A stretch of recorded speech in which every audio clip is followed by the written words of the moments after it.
Welcome to Democracy-ish. I am Danielle Moody, and Wajahat is tired today. I'm always tired, but that's okay. I'm fasting during Ramadan, and I think Danielle's buried under a foot of snow. We also have some snow. So anyone on the East Coast, I hope you're safe. I hope you're warm. I hope you have infrastructure and individuals in your community that are paid well to like help you navigate bad weather in this economy, in this administration that doesn't believe in climate change but believes in war. I mean, I have to say this. One, this is the second major snowstorm in New York. Everywhere. Like we had just melted the snow from 3 weeks ago to now, and it was 50 degrees, just climate change. It was 50 degrees on Saturday to wake up to over a foot of snow today, which is insane. Not to mention, this is something that isn't in our rundown, Waj, but I did want to ask you about it before we go into our rundown, which is the fact that over the weekend, Mexico is on fire because of the Mexican military killing one of the heads of the cartel. And there are Americans trapped in Puerto Vallarta and other parts. There was a gunman that took over the Guadalajara airport. And this administration was just like shelter in place to the Americans that are there. And I think to myself, traveling now is really about taking your life into your own hands, knowing that this government, God forbid something happen where you are, they totally aren't going to do anything to help you. Well, no, I've been saying that for a while, especially for people like us who are critical of the administration and actually openly criticize it. Look at what happened to Jamal Khashoggi. If, God forbid, you and I go to a country or the embassy of a country, and I don't know, a brutal authoritarian leader of that country once it's disappeared, all he has to do is pay off Donald Trump, and Donald Trump's like, probably deserved it. Waj was scum. Danielle was a black. Was a black. She was a black Warbalat. Is that his name? Warbalat. Warbalat was a Muslim, and I heard he was a bad guy. That's what he did to Jamal Khashoggi. Bad person, doesn't matter. I love MBS. He's tough. He's strong. I've thought about this for a while, and actually, for a couple of years, I've been telling some of our friends, colleagues, some of the people that each time we go to some of these Muslim majority countries, right? Anywhere there's like an authoritarian leader, we're like, you sure you want to do that? Yeah, sure. And then I remember people are like, I'll wait until the Democrats win, because at least maybe then like the Democrats will pretend to care. Donald Trump won't even pretend. No, he won't at all. Yeah, so I was watching, different parts of Mexico. It is quite dangerous right now. And just thinking to myself, I'm like, yeah, we do not have a government that is going to take care of us. On top of the fact that they also, DHS decided after Kristi Noem uses $200 million of our taxpayer dollars to buy herself not one but two private jets to fly around in with her boyfriend, takes away TSA pre-check and global entry for those of us that have paid for these things will not be receiving a refund, but she wants to focus on the general population. Yep. Do you have Clear? Yes, I do.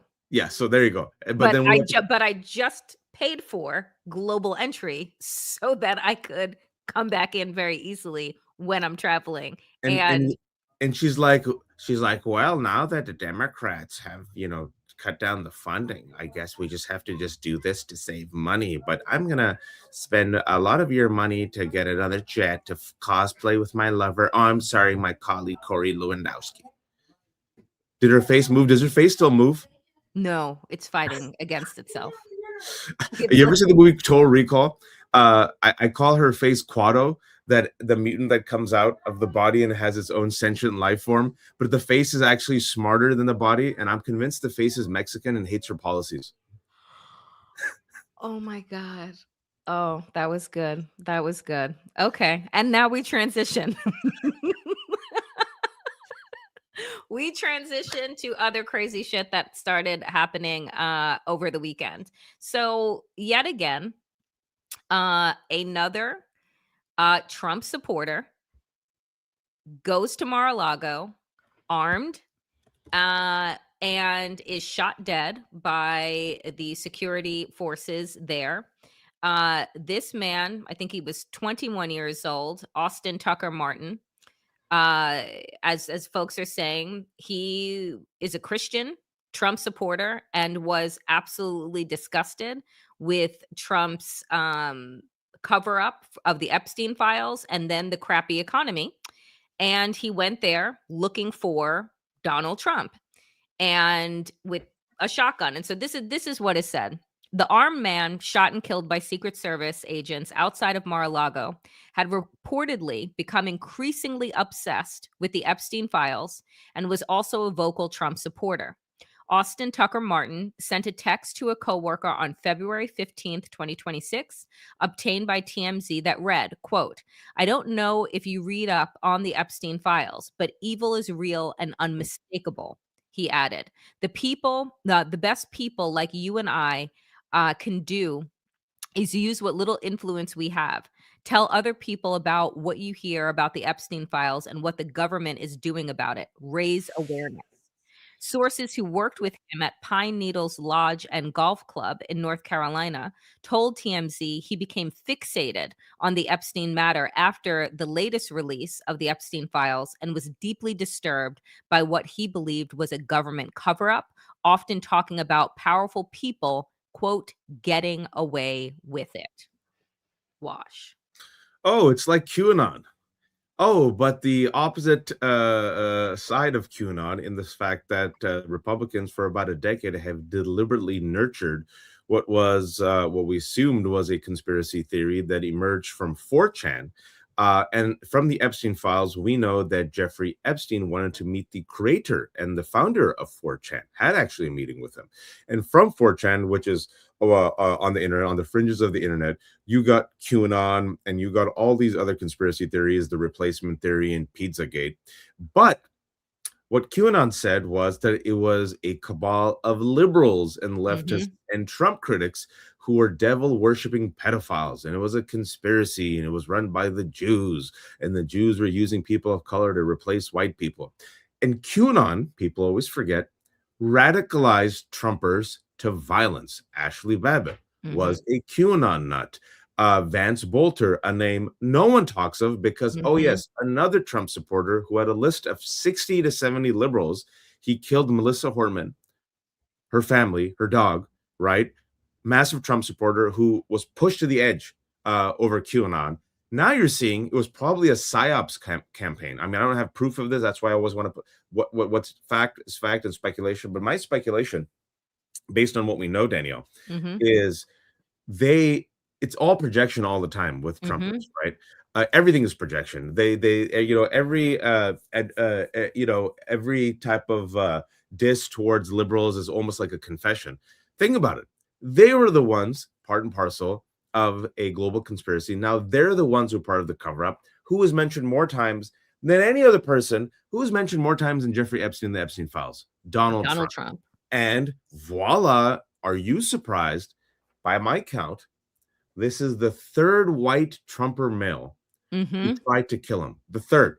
There is one man who, everyone talks about where the glass chipped his ear. We don't talk about that man ever again. White Trumper, who was a Republican, gun nut, but radicalized. Super Trumper, then radicalized, okay? The second one, another white man that we don't talk about, who tried to stab himself in the neck when he was convicted in Florida. I think it was last year. He tried to unsuccessfully kill Donald Trump. And now this person, not a Haitian, not a Somalian, not a black person, not a trans person, not Antifa, not a leftist, not a Muslim. Yet another Trumper. I mean, I just think that it's extraordinary, right? Because again, they're the ones that have created the conspiracy theories that were essentially, now that we know, based on truth, that was about this bipartisan Epstein syndicate of powerful men that were enabled throughout all of their industries, banking, politics, the royals, etc., academia, tech, to do the most depraved things that we could possibly ever think of. And then when you see this, and Donald Trump, he was the person who put Epstein in our lexicon. He was the one, every time he had a microphone in front of him, he's talking about Jeffrey Epstein. We're going to get to the bottom of this. My government is going to investigate. We're going to get rid of the deep state, over and Yep. over again. He radicalized his own people because he thought that he could control the weapon that he radicalized. That's right. And now we continue to see, because on top of their giant Epstein cover up, which we'll talk about shortly, which is now so apparent in comparison to what is happening in Europe and their response to who is inside of the Epstein files that happen to be nationals of their countries versus the absolute nothing that is happening in this country. Their base that believed, for whatever reason, in the lies that Donald Trump has been spewing for the last 10 years, that he was going to clear out the deep state, he was going to clear out the swamp, and now they realize they've been duped. And what happens to radicalized, inherently violent people that are armed to the T? What happens? Right? They're going to take out that aggression on everyone and anything around them. And I think that it is, again, a travesty of legacy media not to connect these dots and Nope. understand that the fact that Donald Trump has said over the weekend too, at the end of last week, what did he say?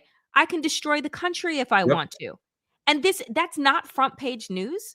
We're not No, having that AOC didn't know conversation. where Venezuela was. She thought it was below the equator. Danielle, it's above the equator, and that doesn't make her presidential, even though she's not running for president. Article after article after article after article. She's not even running for. Look how threatened they are by Mamdani. I always want people people say, oh, why? Well, give me the proof. Mamdani. Look how threatened they were by Mamdani, and look at the pass that they keep giving Donald Trump, Danielle. Look at the pass they keep giving Donald Trump. AOC, who's not president, not running for president, was actually pretty brilliant in her main purpose of going and talking about rising income inequality and tying it to authoritarianism. She didn't know that Venezuela was above the equator. Guess what, folks? I probably didn't know either. If they would have asked me, I'm like, it's below the equator. That's what there was more ink spilled on by corporate media than the fact that Donald Trump, literally like a baby, threw a tantrum and responded to the Supreme Court by literally then doing exactly what they told him he couldn't do and raising the tariff to 15%, saying, I could do whatever I want, I could destroy the country if I want. What are you going to do about it? This is who we are. It's no country for non-white men, right? Like a white man like Donald Trump can destroy the country, but as long as he's promoting white men, good business for white men, and white Christian nationalism, it's okay. Let's just be blunt, folks. The Supreme Court created this monster. The Supreme Court gave him, even though they said president, it wasn't about Biden. It was about him. Absolute immunity. The Supreme Court had time and time again opportunities to rein him in. The only time they reined him in is when he went after their money. They said, whoa, you can't fire this black woman, Lisa Cook, from the Federal Reserve. Don't mess around with the Federal Reserve. And then they said, whoa. Can't go after the chairman. Whoa. Easy there. 6-3 decision. Easy. You've exceeded your authority that we gave you, almost unlimited, expansive authority. You can't unilaterally impose these tariffs. This has been bad for business. Come on now. And Danielle, if you think about it, they're kind of helping him. These tariffs are terrible. This trade war is stupid. Here, let us help you. You can't do it. Okay. He's like, I can do whatever I want. And then, like you said, you have these armed, friggin' radicalized white dudes. I want to bring it back before QAnon, before Ashley Babbitt. What was there 10 years ago, folks? Pizzagate. They saw saw an opportunity to move these conspiracy theories to hurt Hillary Clinton. A white man right here. I've been to that pizza parlor before. It's that Comet.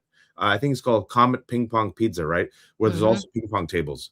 There's no basement with children. Just a pizza parlor next to Politics and Pros. A white man drives a couple of states, comes out with a gun, goes, "Where are the children?" They're like, "Sir, this is a Wendy's. Sir, this is a pizza parlor." They're like, No. Hillary Clinton and Democrats have children. I'm here to save the children. And they're like, oh, instead of reining it in, they're like, this will work.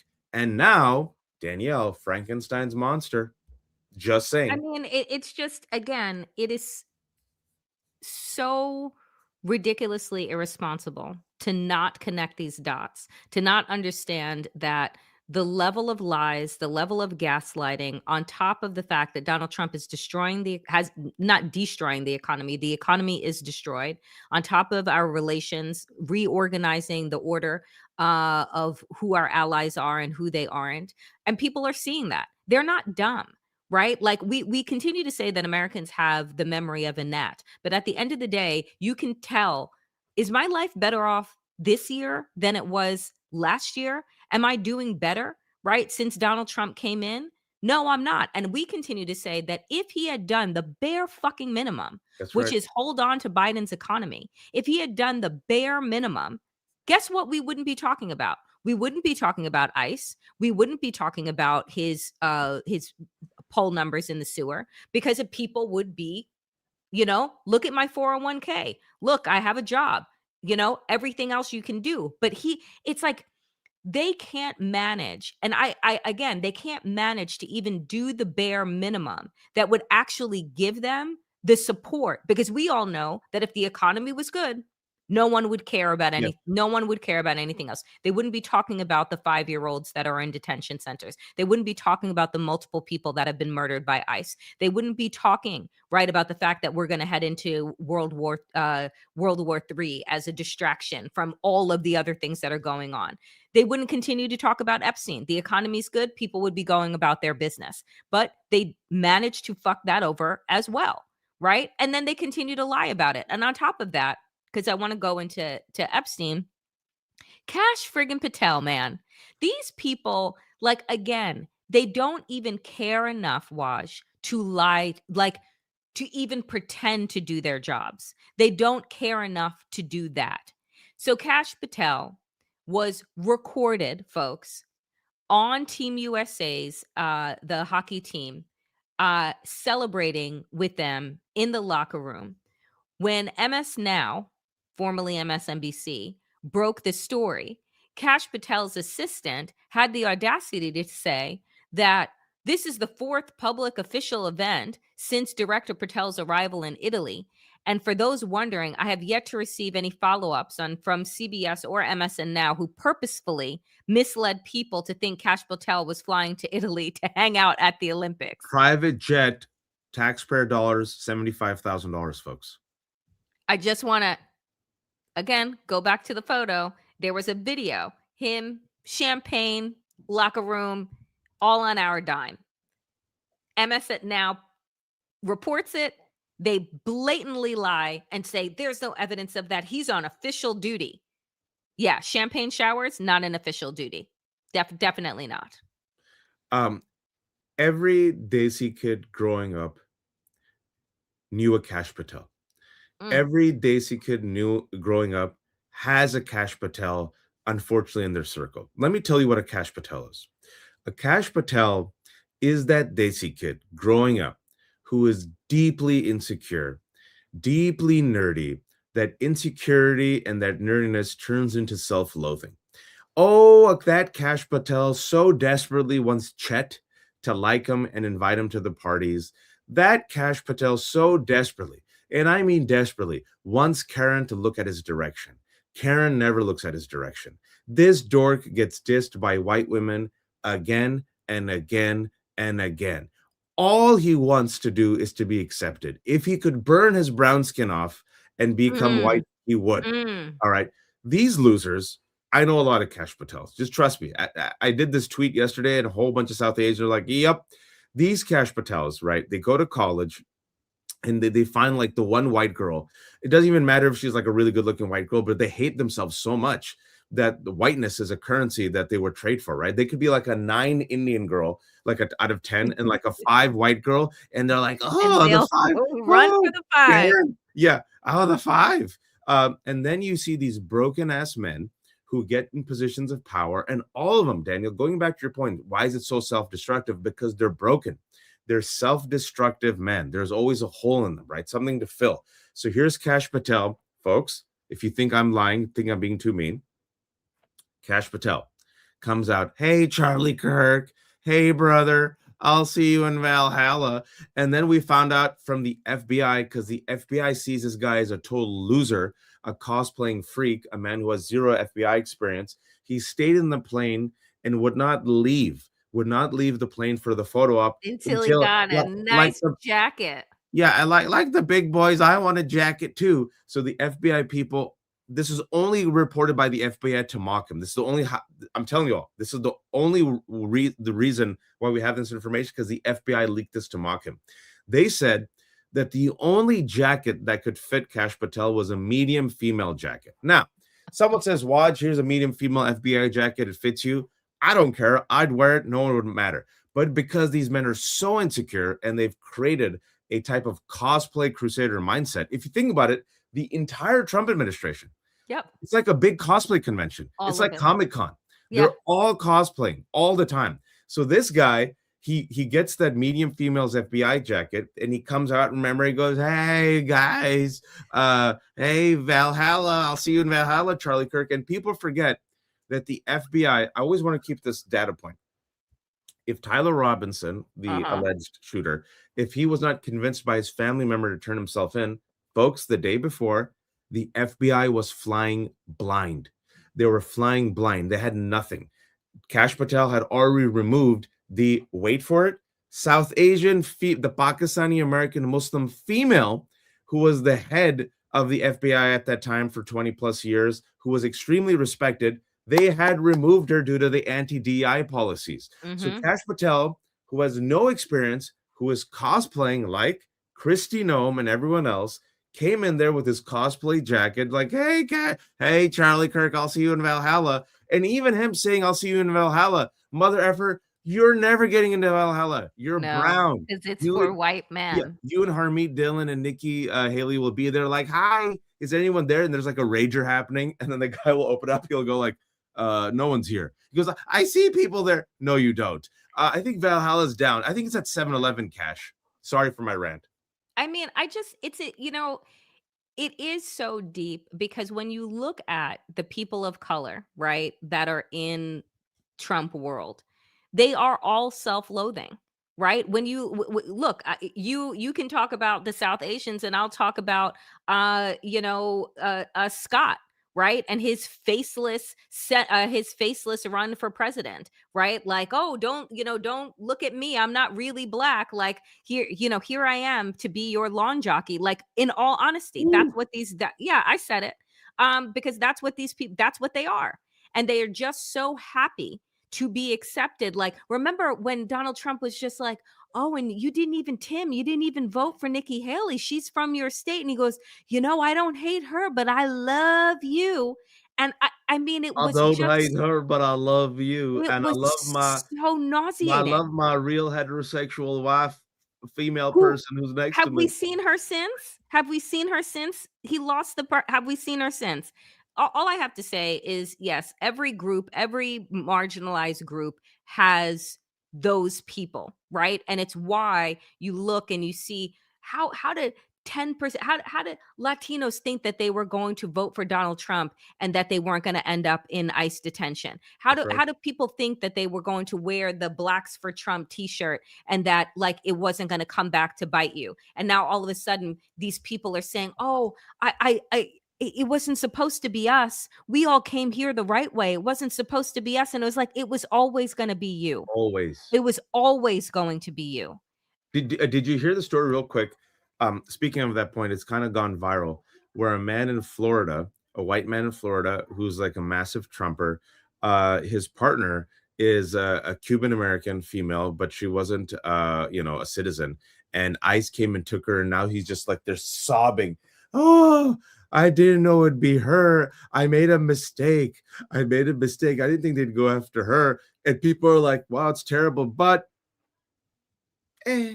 How am I supposed to feel bad for you? I actually don't, right? Because you voted for this. You went there and you voted for this, you celebrated this because you thought that there was going to be some distinction in your accent, some distinction in your melanin, right? No, they come for one, they come for all. And and that's what these people get.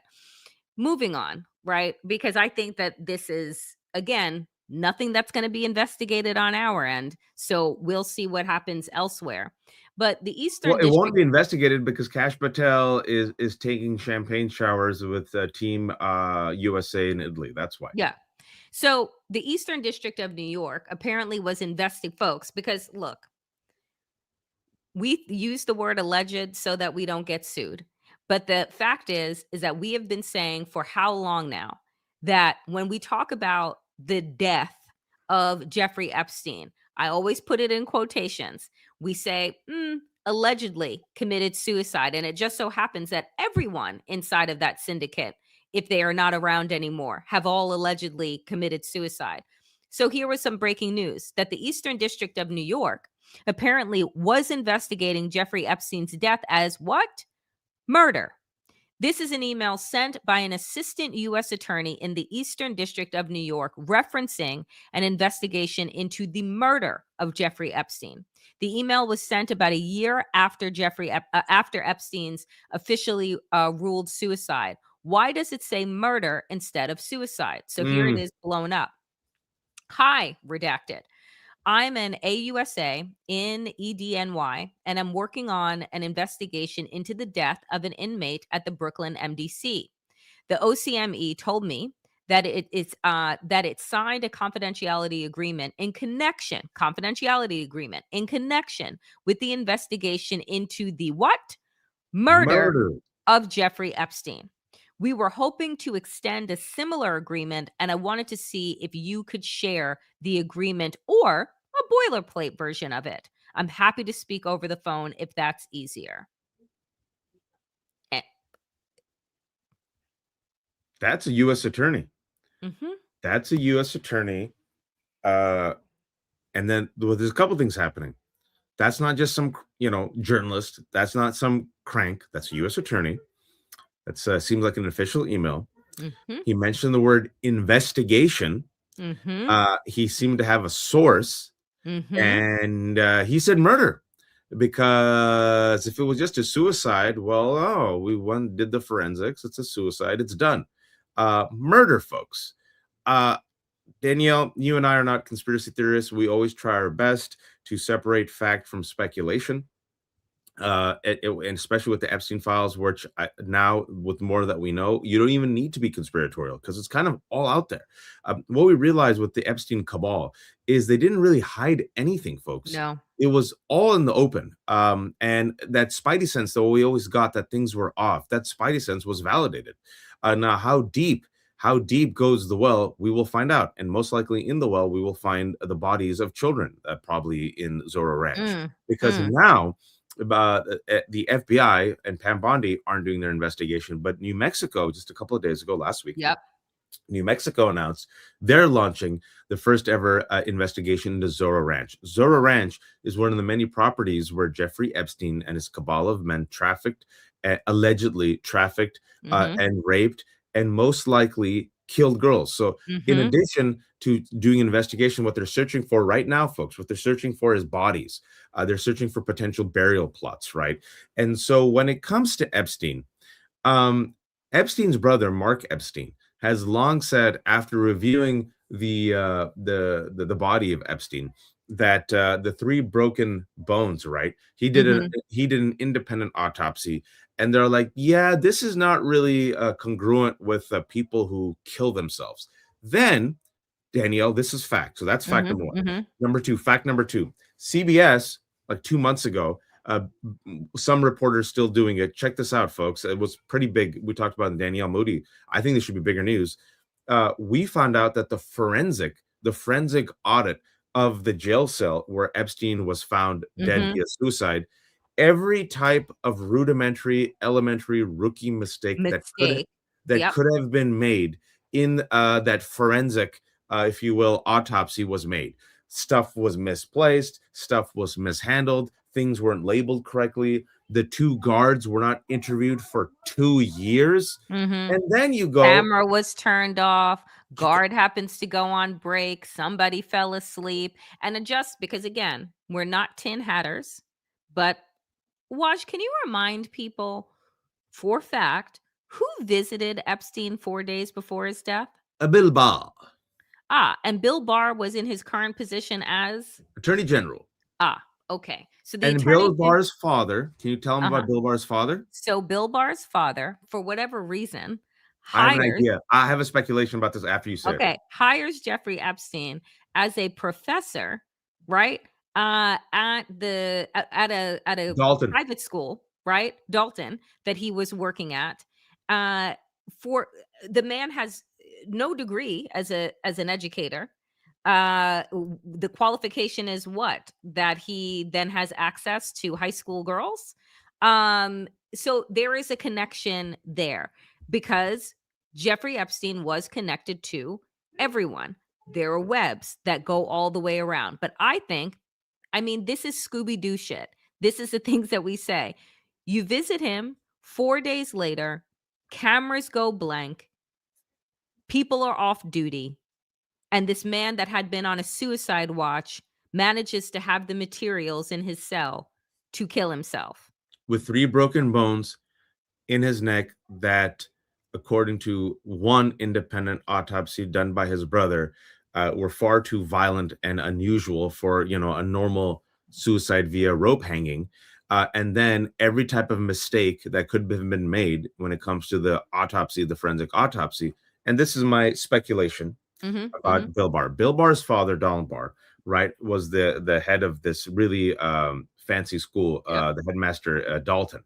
However, did you know he was a former officer in the Office of Strategic Services, the predecessor to the CIA during World War II? And many folks said that that Bill Barr's father, Donald Barr, still had ties with the CIA. Right? This is not speculation. This is fact. So now let me get to speculation. Let's think about this just for a second, because I want people to connect the dots. I've said this, because everyone's talking about the Epstein files. Over the weekend, like average Jose's and Joes are like, "Watch, I got conspiracies," and then I try to sift away the conspiracies from the facts because we literally talk about it every day. People are willing to believe everything, by the way, so I won't get there. But if you think about it, Danielle, Jeffrey Epstein, like you mentioned, okay, a rather unremarkable fellow based on his CV, gets a teaching job at one of the most prestigious schools in New York because Donald Barr just took a liking to him. He saw something in him, Danielle. It was a spark. While there, multiple cases of incidents of inappropriate behavior with girls. While that's happening, in a chance meeting with the executive at Bear Stearns, this guy at Bear Stearns just took a liking to Jeffrey Epstein. He was just like, my God, this guy's so brilliant. So Epstein, not once in his life, but twice in his life, Danielle, fails up, gets a lottery ticket, goes to Bear Stearns. Other employees in Bear Stearns find out that Jeffrey Epstein lied in his CV, something that would get them immediately fired, and furthermore, is behaving somewhat unethically. His boss, whose name I'm forgetting at Bear Stearns, says, you're right, guys. Any other person, this would be the end of their career at Bear Stearns, but he's just so brilliant. He's going to fail up one more time. We're going to give him another shot. Then, Danielle, he leaves, and he's given money by a whole bunch of rich people to find their lost money and assets, right? So now he's connected to all these rich people. Then he hooks up with Ghislaine Maxwell right after her father, Robert Maxwell, mysteriously dies. An expert swimmer who's found drowning by the side of his boat, accidentally drowned, buried in the Mount of Olives, has extensive ties to Mossad in Israel. Then he gets flush with Ghislaine's money. Ghislaine opens up the world to him.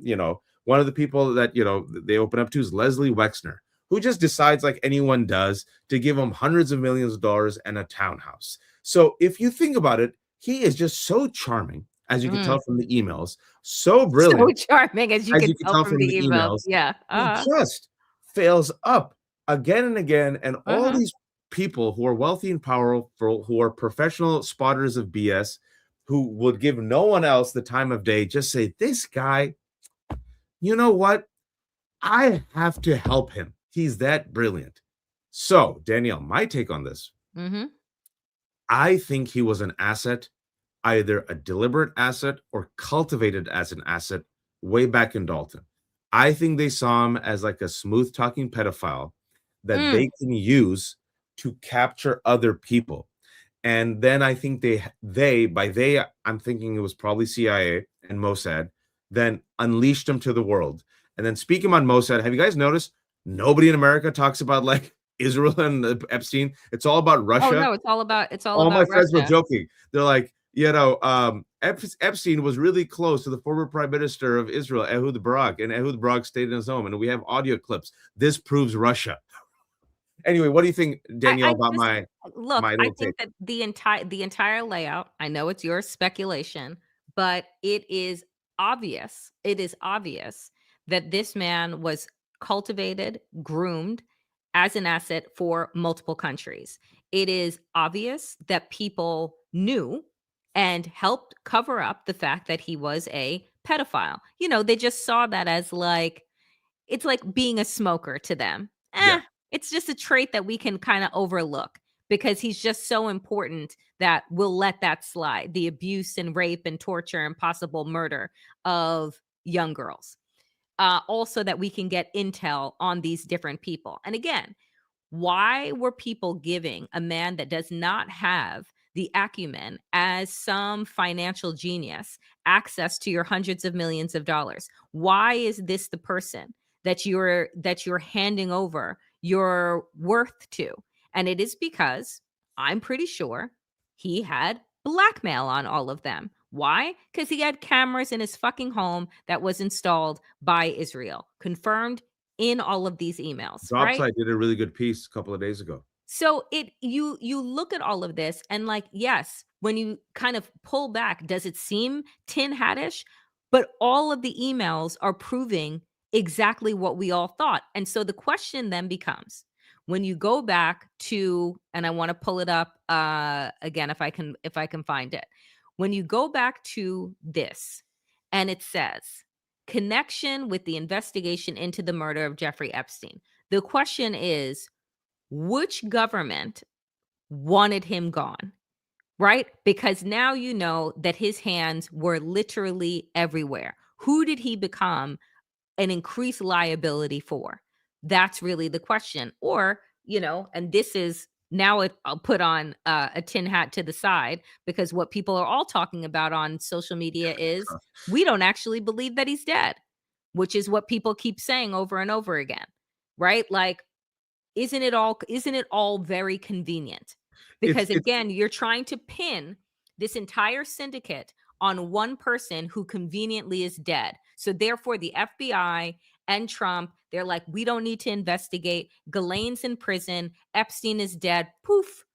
All of this 30-year multi-billion dollar syndicate just has now gone away so everybody can just go back to watching soap operas and eating bonbons because this is now all much to do about nothing. Well, Donald Trump said it's time to move on. It's a cover up, as we've said for the past year. We know that Kash Patel lied. There's no evidence. There's no evidence of sex trafficking whatsoever in the files. Of course there is. So it's a cover up by Kash Patel. It's a cover up by Pam Bondi. It's a cover up by Donald Trump. And while other countries, folks, are launching criminal investigations, as heads are rolling in the UK, heads might roll in France. As journalists now are finally doing their job, some corporate mainstream journalists are finally on top of it, doing the fantastic work of like, you know, a journalist like Julie Brown, an independent journalist. Mm-hmm. Our country, this administration, time to move on. And sadly, when you don't do an investigation, when you're not transparent, conspiracy theories flourish. Because like you said, Danielle, over the weekend, you know, it's Ramadan, so you have iftars. Iftars are when you break the fast at night. Someone usually invites you, so you meet a whole bunch of people, community.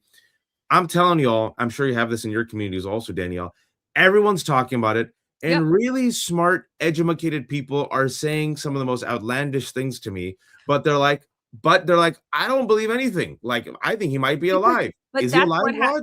But that's what happens when the well has become so poisoned. Yeah, there you go. But when we're pulling back the layers of all of this, we're like, there's no way that this syndicate was operating in broad daylight and no one did anything. There's no way that this man had gynecologists, dentists on his bankroll, right? There's no way that this kind of operation was going on for 30 years and you have so many people that tried to come forward and they were overlooked. And then you have all of this around potential cannibalism and killing babies. And I mean, all of these things, it sounds insane, but all of it has been proven to be true in the emails that have been released, which is why Pam Bondi's like, we ain't releasing anymore.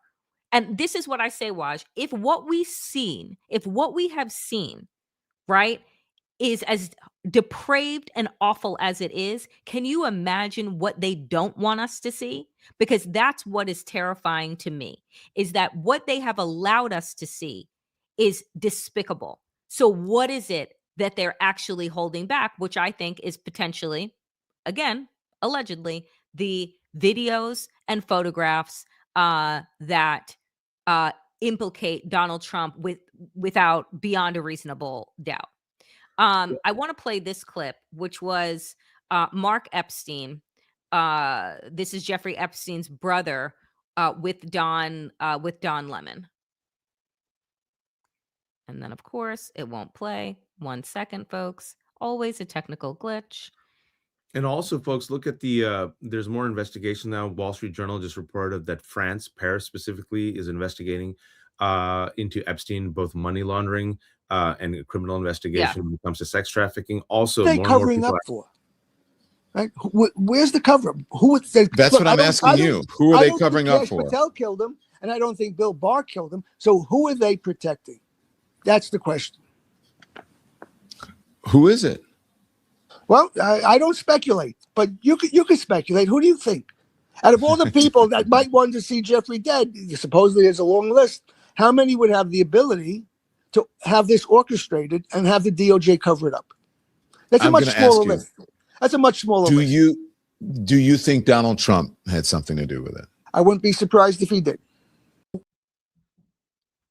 It's speculation, folks. We don't know, but we know that Donald Trump was Jeffrey Epstein's closest friend. We know that they partied together. We know that there's allegations. And also within that Epstein files, folks, the FBI interviewed a credible witness 4 times who alleged that Epstein gave Donald Trump a 13-year-old girl, and that 13-year-old girl alleges that he exposed his penis to her, and then he forced her to do certain things, and then she bit him, and then he punched her in the head. And then that girl, in 2021, the Epstein estate settled with her. Now, just because the Epstein estate settled with her, that's not proof of guilt. But 4 interviews, FBI seems that she's a credible witness. Epstein estate settled with her. Her case was part of a 21-page slideshow that was presented by the DOJ last summer. Right. We know that Donald Trump has a history of about 24 women accusing him of sexual assault. He was held liable for sexually assaulting E. Jean Carroll. We know from the MO of these allegations that he has a certain type of behavior that seems consistent in these allegations. Right. We've heard from reporting about, women, girls, employees who saw Epstein and Trump just surrounded by girls at Mar-a-Lago and Epstein places. There's another allegation that women were trafficked through Trump's modeling agencies. Oh, who started modeling agencies at the same time? Trump and Epstein. And the pageants. And Miss USA.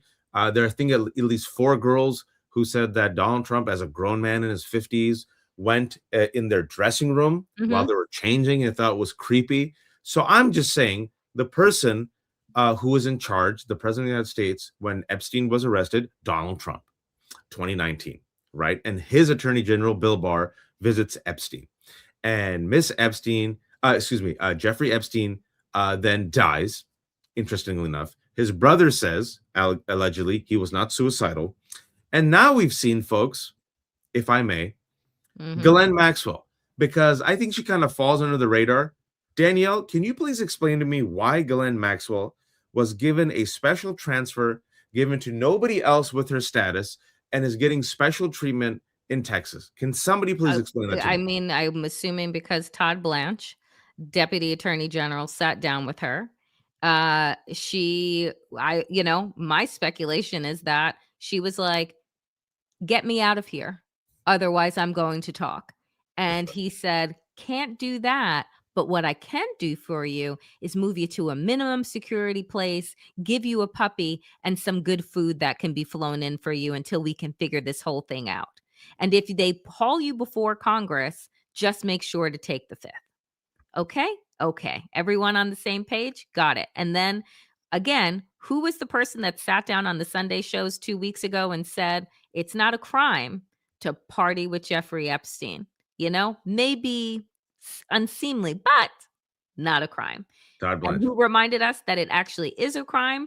Representative Ted Louie, who is also an attorney and an actual one, not like these cosplaying fools. And so again, folks, last week, we saw chips in the dam with the arrest and of Andrew Mountbatten Windsor.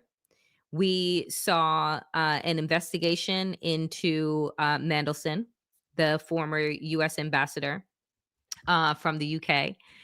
We are now, and just look at this, as the DOJ demurs, very good choice of words, Washington Post, from new inquiries linked to the Epstein files, the approach by European authorities stands in stark contrast.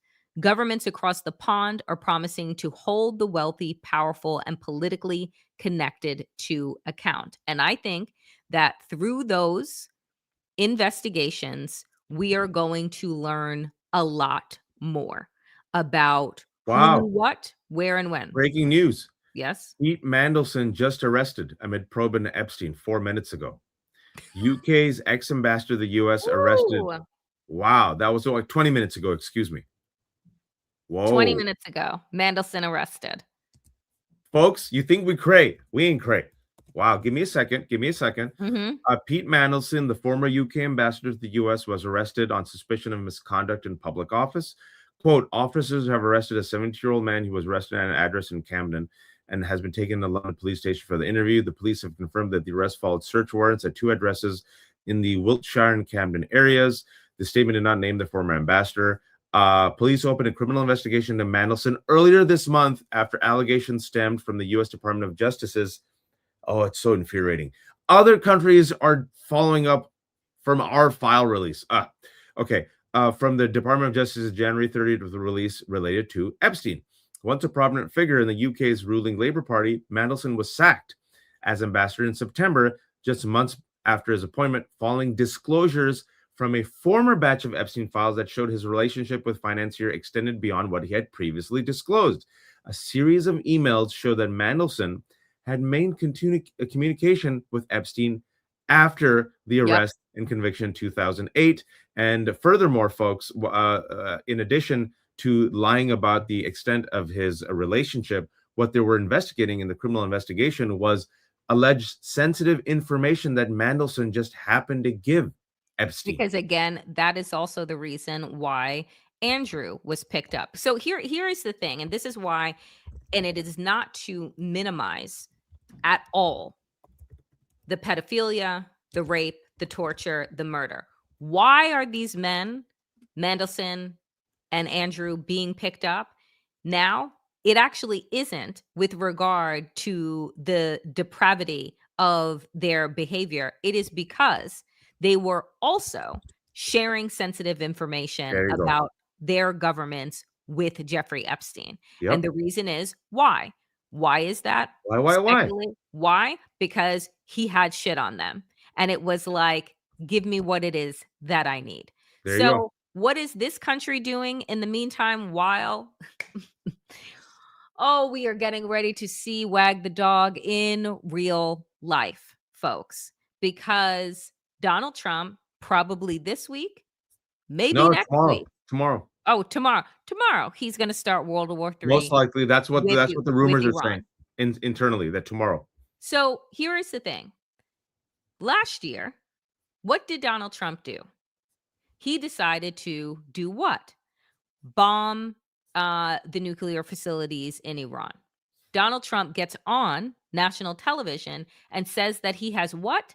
Obliterated, totally obliterated their nuclear capabilities, to then find out just a few hours later that, oops, they weren't actually obliterated. Whoopsie. They were just slowed down by a few months. So what do we see here?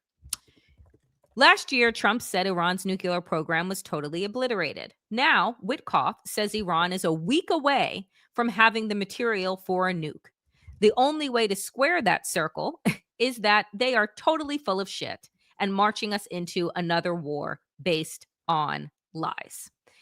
And so let's take a listen to this, and then Waj, I'll turn it over to you, because this is fascinating to me. We have red lines here from the U.S. How about over with Iran? The president asked me that this morning, and I don't want to use the word frustrated. It's almost because he understands he's got plenty of alternatives. But it's curious. He's curious as to why they haven't, I don't want to use the word capitulated, but why they haven't capitulated.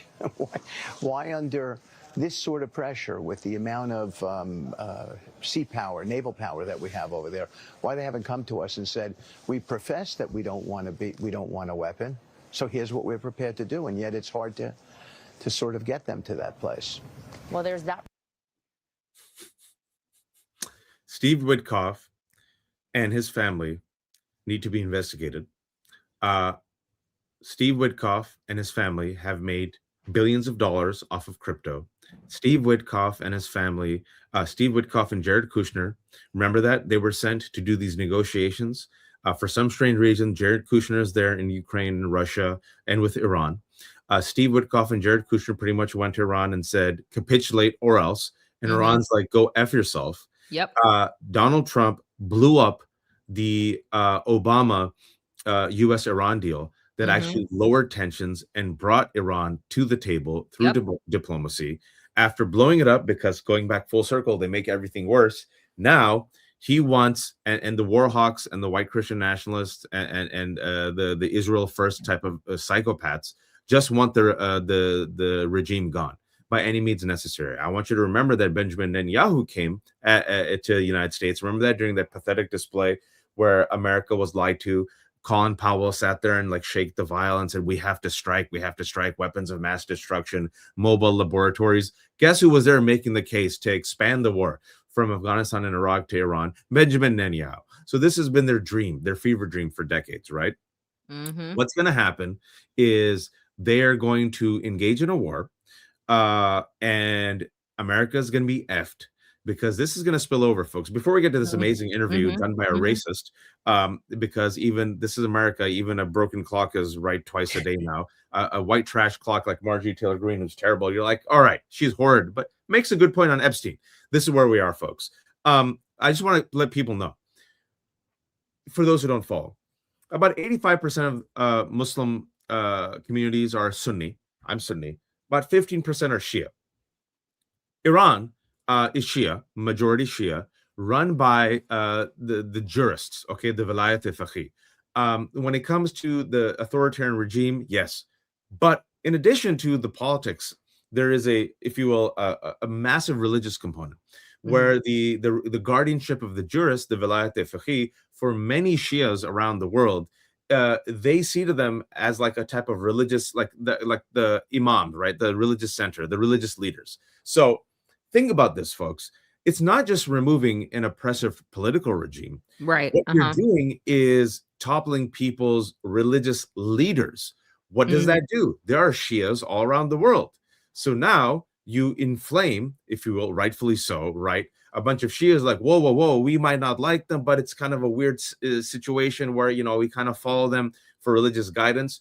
You remove them. There are Shias in Lebanon, right? There are Shias in Pakistan. There are Shias all around the world. And you think you can just contain this, Danielle, if you go and violently attack. Let's be honest, they want to do a regime change. Let's just be honest. They're openly saying it. Like they said it. Yeah. Yeah. Lindsey Graham is sitting there with the biggest boner on earth. And you think while this is happening and Israel is committing a genocide, and you have the Houthis in Yemen, and you have Hezbollah in Lebanon, and you have this very perilous situation in Syria post-Assad where they're trying to rebuild, and you have Libya, and then all the Shias around the world, and then you think about also some of these extremist groups who could get activated, like, even though they're weaker, they still exist. You're thinking everything will be safer, everything will be better. Just wanted to give you all just a heads up of, God forbid, if they strike and if they violently remove the Iranian theocracy, and then they come in and put in their puppet government, what do you all think will happen? Oh yeah, this happened again in the 70s with the Shah. Yeah, this already happened with the Shah, the U.S. puppet who came in and was more brutal, insanely brutal. Mossadegh was a democratically elected leader who wanted to nationalize the country's oil. The CIA and UK were like, no, we can't have you do that. Got rid of him, put in the Shah, who was immensely brutal, that led to the Islamic Revolution in the first place. Sorry, I just want to give a little lesson there. No, I mean, look, these are the things that are important, because without the truth, we only take in what the government is telling us about the reasons that they are going into these places and the reasons that they are doing these things. And it always comes back to, if it does not benefit the United States, if it does not benefit our oil, if it does not benefit our extraction, then we do regime change. It has nothing to do with democracy. It has nothing to do with liberation. It has everything to do with control. And look, so again, Daniel, have you seen this interview? Wow, he got him. Broken white supremacist clock, right twice a day. And this is Tucker Carlson with Mike Huckabee. And folks, take a listen, because Mike Huckabee can't help but say the quiet part out loud. Like, how much does it matter what Americans think? Well, it matters every bit what Americans think. That's why Americans vote. It's why Americans have the opportunity to have free speech. We want them to have that. Okay, so what percentage of Americans support a war with Iran? I don't know. Do you know? I do. I think it's around, I saw the numbers yesterday. I think it was like 21%. Okay. Is that enough to have a war with Iran? We don't live in a world where you have a poll taken to find out whether our policy should be a particular direction. Because I thought you just said that that's direct democracy. No, we care deeply about it. But on the other hand, do we make the decisions of foreign policy and even domestic policy based on we what care the deeply latest about it? poll In number what is? sense? If we're ignoring it, then in what sense do we, quote, care deeply about it? Well, I think we care deeply when we see there's a threat. No, but about Americans' opinions. So you've got 350 million Americans. Yeah. They voted in this last election on the basis, in part, of the promise no more wars. Okay, so now we're about to have a war. Looks like 80% of people are against it. In that range, let's say 70%, but nowhere near majority support for this war. And it's not direct democracy, but it is a form of democracy. It's representative democracy. The ultimate form of democracy in our system, in a republic, because we're not a true democracy, we're a republic. Exactly, right? It's a mediated democracy. It'll be an opportunity for Americans to vote if they think that we've made the wrong policy decisions. I personally think the president is making the right policy decisions. But I guess, but you just said it matters deeply what Americans think, and if the overwhelming majority are against it, in what sense does it matter? Because what I hear is it matters what they think, but it really doesn't matter what they think, because... No, you take it in, you certainly ingest that. And then what do you do with it once you ingest it? Then you make sure that you have... No, you just... Like, what do you do after you take in and ingest it? You just shit it out, because you don't give a shit what the American people actually think. Because the whole premise of polling is to get a sense of whether or not the policies that you are putting forth that affect the American people actually are resonating with the American people. And what Tucker Carlson, who I hate when he makes sense, because then I feel insane, is that if 80% of Americans are against a war in Iran, and you're telling me that it matters what Americans think, and I'm telling you they think that this is a mistake, and you're saying, well, I don't think that it is. And so your desire for war, because it is a money-making engine, is much more important than the majority of Americans. And, when the world's worst person makes a good point, that entire interview should be seen, because number one, Mike Huckabee Can't help it. Mike Huckabee is a white Christian nationalist through and through. That's his end game.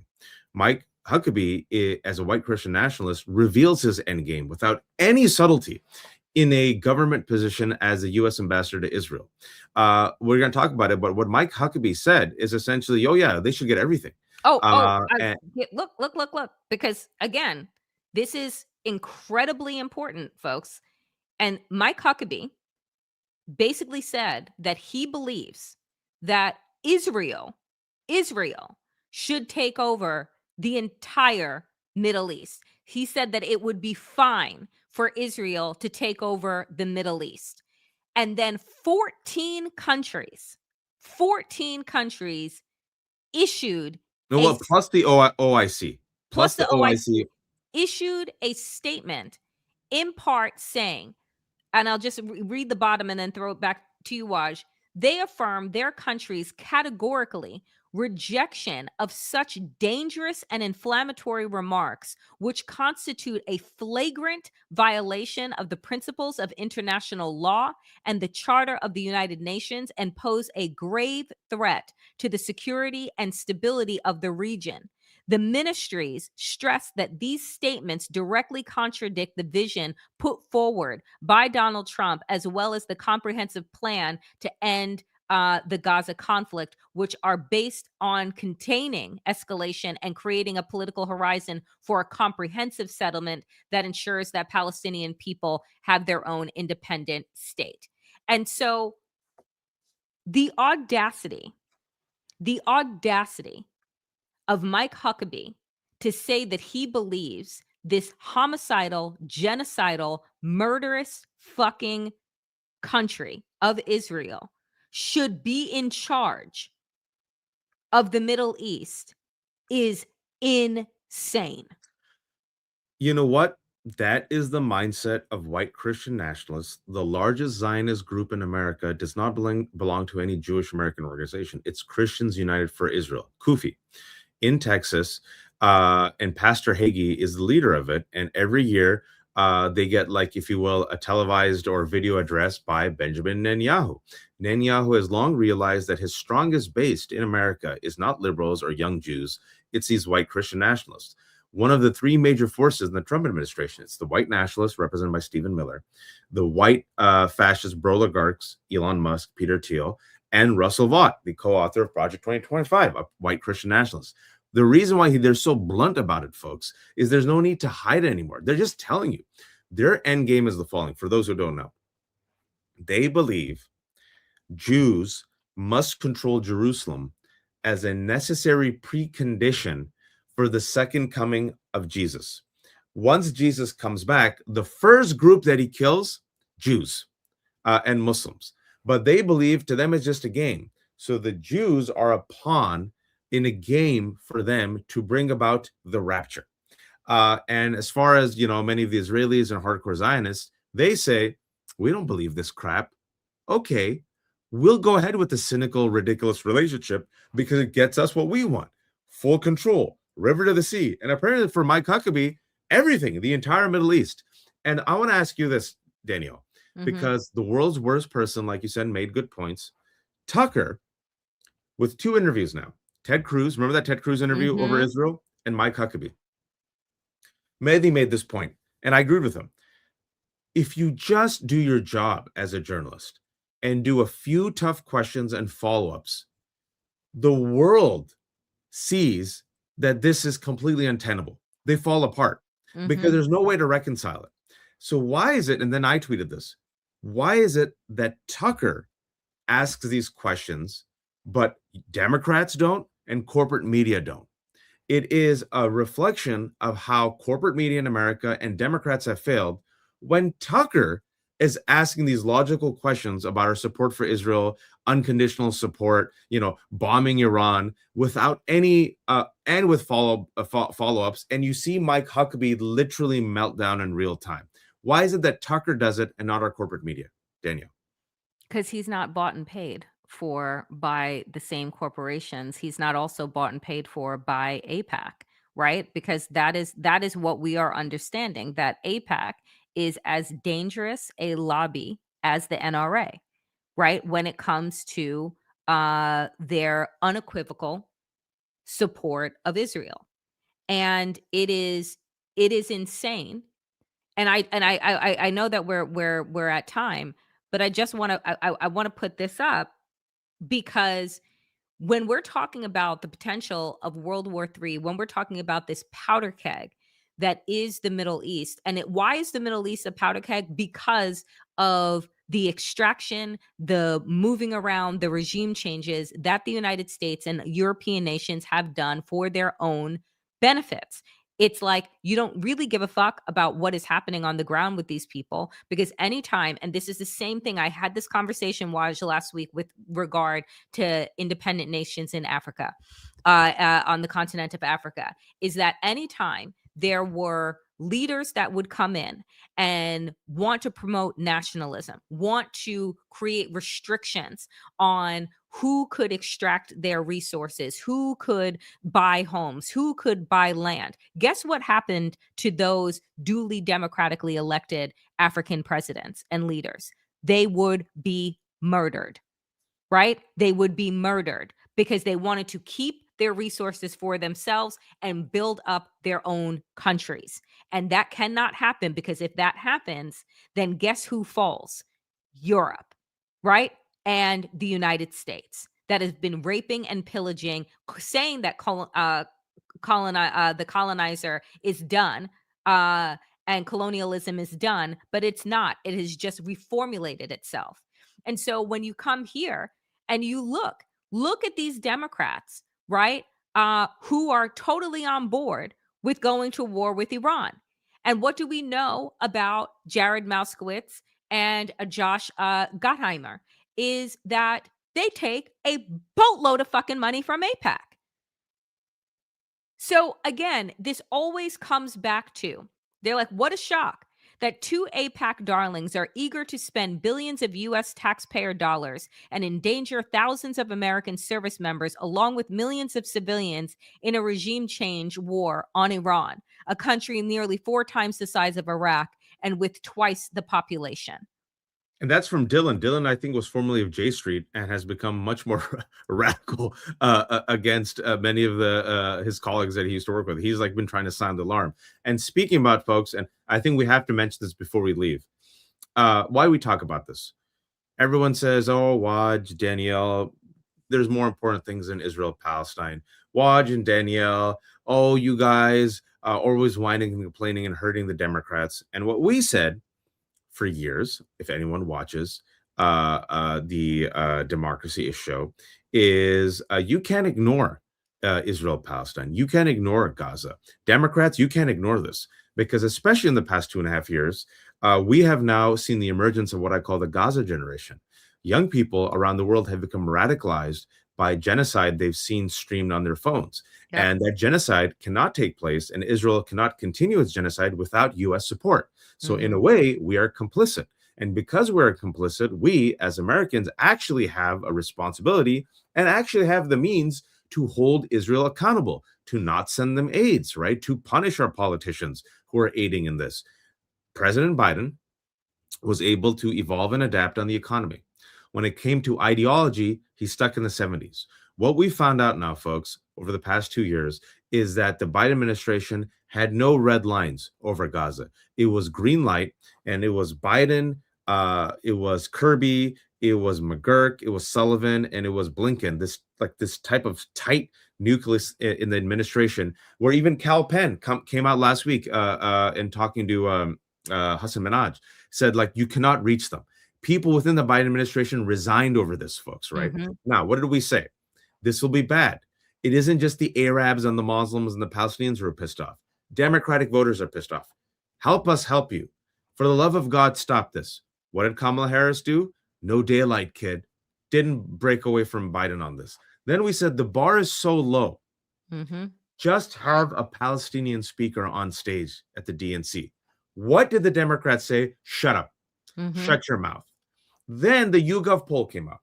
YouGov poll said the main reason, not the only reason, why Democrats stayed at home, and listen, folks, 18 million Dem voters stayed at home. Mm-hmm. Had half of those come out, Kamala's president. We thought it would be Gaza. Said we were crazy. Danielle, it was Gaza. Mm-hmm. Then Ken Martin said, the head of the DNC, we're going to release the audit of the 2024 election, how Kamala could have lost. We're going to learn from it. Trump is so bad that the establishment is like, we don't have to stand for anything. We don't have to promise anything. We could just roll over and win because Trump is so bad. Ken Martin said, you know what? That promise I made to release the autopsy, we're not going to do it. Can you tell him what Axios reported yesterday, Danielle? I mean, let me tell you, when I saw this, I said, oh, goddamn, because it has been what Waj and I have been saying on Democracy-ish for quite some time, that as soon as it was released that the DNC was not going to make it public, the autopsy, we said, you know what? I think it's because of Gaza. And if they release that autopsy, then guess what their centrist, mealy-mouthed motherfuckers are going to have to do? They're actually going to have to take a side against genocide, right? And so what did Axios report? DNC officials working on secret report found Gaza stance cost Harris votes. And and I just want to this is a big leak. They can't escape this. They can't escape this. Briefly. Top Democratic officials who worked on the party's still secret autopsy of the 2024 election concluded that Kamala Harris lost significant support because of the Biden administration's approach to the war in Gaza. Why it matters. The Democratic National Committee's research on what went wrong in 2024 has been under lock and key since party leaders decided last year to hide it from the public, a reflection of how explosively it could resonate within the party and beyond. Progressive and moderate Democrats are particularly divided over Israel, with the left more critical of that nation's actions against Palestinians in Gaza and many questioning the U.S.'s unwavering support. Zoom in. During her brief campaign, Harris sought to strike a balance, showing strong support for Israel while calling for a ceasefire and expressing sympathy for Palestinians under attack in Gaza, as well as the hostages being held by Hamas. Driving the news, DNC aides putting together the report on Harris's loss to Donald Trump had a closed-door conversation with a pro-Palestinian group about the Israel-Gaza conflict. And folks, the fact of the matter is that Democrats, particularly centrist, moderate Democrats, take a ton of money, millions upon millions of dollars from AIPAC. They were led by Joe Biden's very antiquated views of Israel that he had formulated 40 years prior. If you remember, while Kamala Harris is running for office, what is happening on the college campuses? The college campuses are shutting down and they're being occupied by young people that want their schools to divest in funding for Israel. They do not want their tuition money going to genocide. What does the Biden administration do? Say that these kids don't really understand what is going on and, oh, they've been radicalized by TikTok. And again, what we wanted, bare minimum, have a Palestinian group on stage, have people that are on the fence, right? Come on stage and talk about their position. If you want to have a balance, that would have provided a balance. And instead, it was like, if we lose, Democrats are like, we're going to pin it on young people and we're going to pin it on Gaza, as opposed to, if we lose, it's because you chose to side with a homicidal and sociopathic and genocidal fucking regime over your own people. And that is what the Harris team did. So for all of the reasons why, following the State of the Union, we have a centrist that is doing the rebuttal. Following all of the reasons why, you have Newsom, who has been gallivanting around town with right-wingers at the beginning of last year, and now all of a sudden realizes that they're not going to love you, is now doing a two-step once again on AIPAC and on Gaza, because guess what? They follow the polling and they follow the reports, but no one wants to call a spade, which is why Waj has said, look, my litmus test, if you can't say abolish ICE, if you can't say that there is a genocide in Gaza, if you can't say you ain't taking no money from AIPAC, these are the things that are not radical anymore. They are the moderate fucking opinion of people with eyes and hearts and ears. Waj, final thoughts to you. Final thoughts, breaking news. Judge Eileen Cannon, the toady of MAGA, a Trump-appointed federal judge in Florida, slammed special counsel Jack Smith for drafting a report even after she had dismissed the case. And now she has barred the release of Jack Smith's report on Trump mishandling the documents. It's a cover-up. She has, again, barred the release of Jack Smith's report on Trump mishandling the documents. And I say, at this day and age, fucking leak it. Yeah, like, just it leak, doesn't leak everything. there are no laws anymore. There's no rule of law. So just fucking leak it. Folks, thank you all for watching the 1,900 people or the 2,000 people. This has been Democracy-ish. We'll be back Wednesday, 3 p.m. for afternoon show. This will be up later on Damn Digest and The Left Hook. Please subscribe, folks. If you have not subscribed, please subscribe. Everything's free. If you have some money, please go to Damn Digest, become a paid subscriber. I still have my 25% off special for 5 more days, $3.75 a month. So that's thelefthook.substack.com/special. I'll be back in 15 minutes with Ellie Leonard, and we're going to be talking about Pete Mandelson arrest and Alan Dershowitz and the connections to Epstein. You will want to see that in 15 minutes. So I'll be back, and I got to run real quick. But Danielle, final word to you. Yeah, final word to me, folks. I am back at 5 p.m. Eastern for the Danielle Moody Show. I want to thank everyone who has tuned in, all the super stickers and super thanks. We are way over time, so we are headed out. Folks, take care of yourselves, take care of each other, and please, oh, please, oh, please don't be a fascist. Go watch Waj in 15 minutes on The Left Hook.